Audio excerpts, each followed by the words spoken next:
তো দেখো আমাদের বিরিয়ানি রেডি এক হাঁড়ি। তো কী করে আমরা রান্না করি চলো দেখাবো। চলে আসছি দিদির বাড়িতে।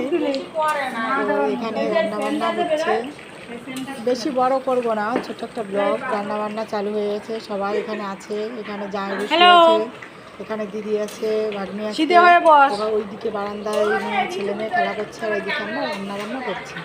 তো বসে বসে তাহলে মাংসটা রান্না করে দিই। খারাপ লাগতেছে না, সুন্দর লাগতেছে।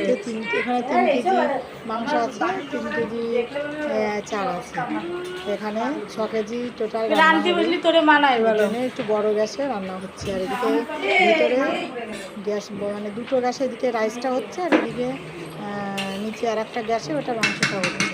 তাহলে তাড়াতাড়ি হয়ে যাবে, নাহলে একটা গ্যাসে করতে গেলে মানে লেট হয়ে যায়। আর এদিকে দেখো দিদি সবাইকে মিষ্টি দিচ্ছে মুখে মুখে। সাদা মিষ্টিকে পছন্দ করে বলো। আর ওইদিকে যাই সুগার বলছে মিষ্টি খাবো না, তো রসটা নিংড়ে মুখে মিষ্টিটা দিল। এদিকে আমরা রান্না বান্নার কাজে ব্যস্ত।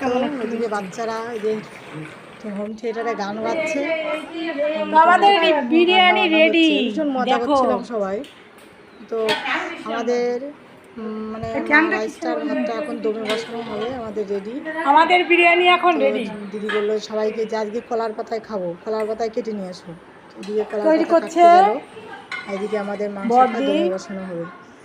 চিকেন বিরিয়ানি বলো তো, সবাই মিলে যখন এক জায়গায় থাকে। ভিডিও চালু হয়ে গেছে, আমাদের বিরিয়ানি খাওয়া এখন শুরু হবে।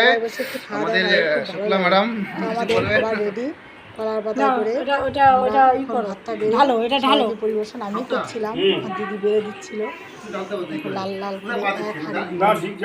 এটা এখন ধামাতে উড়ে ঘুরে ঢেলে দিয়েছে জামাই, সবাইকে দিয়ে দিলাম।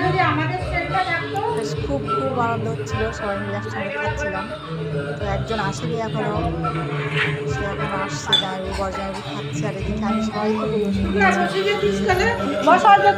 করছি। তোমরা কে কে এইভাবে